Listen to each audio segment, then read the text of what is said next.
In the previous lesson, we introduced the concept of a function, such as the one you see here. Again, a function takes in something, in this case a string, and returns something else based on that string.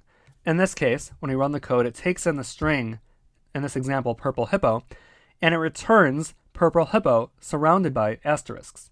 Now the fancy jargon for this thing that a function accepts is known as either an argument or a parameter. Those terms are often used interchangeably. I'm simply going to call them arguments. So in this case, the fancy string function expects some sort of string as its argument. Now in the examples you've seen until now, each function we've created only expects a single argument, either a number or a string or something like that. However, a function can actually accept multiple arguments. Let me demonstrate. I'm going to create a function that accepts two different numbers and returns the sum of those numbers. So I'm going to call this function sum, and I will have it accept number 1 and number 2. As you can see, when you want your function to accept multiple arguments, you simply separate them by a comma. Now remember, this number 1 is a variable name, and this number 2 is a variable name as well. Let's not forget the end keyword for our function. The way we expect to call this function would be to put sum and then throw in two different numbers as its argument separated by a comma. So let's say we're going to add the numbers 4 and 6. Now, when we call this function, the way it works in Ruby is that it matches each argument based on the order that they're thrown into the machine. So since we have 4, 6, so 4, since it's the first one, is assigned to the variable name number 1, since that's the first argument mentioned in our function definition. And the 6, because it comes second, gets assigned to the variable name number 2, because it comes second. So it's as if we've written here, number 1 is 4, and number 2 is 6. Now, of course, we don't have to write this. That happens automatically when we throw these numbers into the function as we call it. However, we'll just put it here for reference. Then we can return number 1 plus number 2.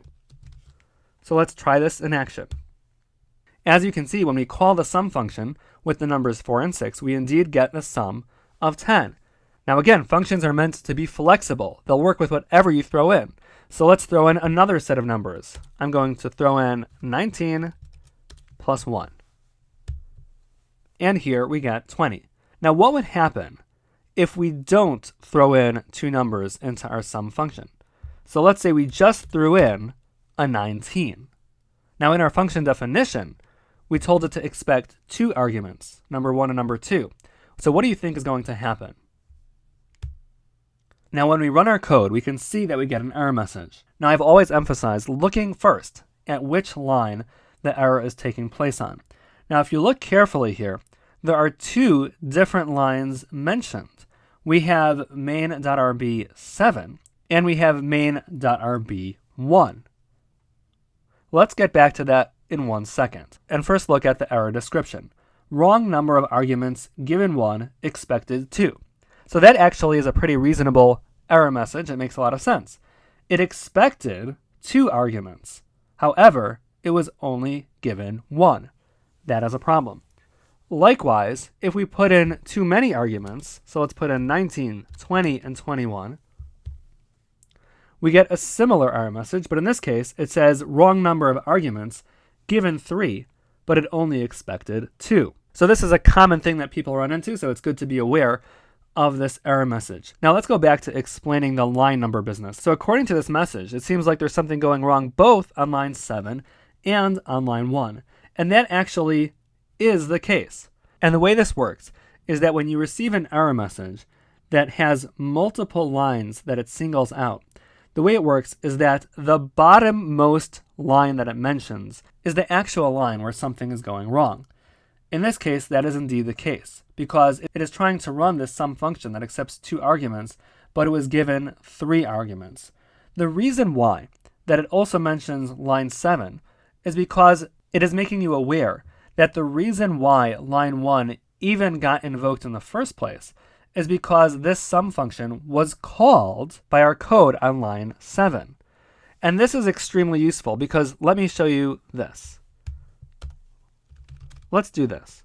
Print sum 1920, print sum 5 and 5, and then we'll have our puts sum 19, 20, and 21. So as you can see, it prints 39, 10, and then we get our error message. It says that wrong number of arguments given 3 expected 2 is taking place on line 1. But that's a little confusing because we actually call the sum function 3 different times.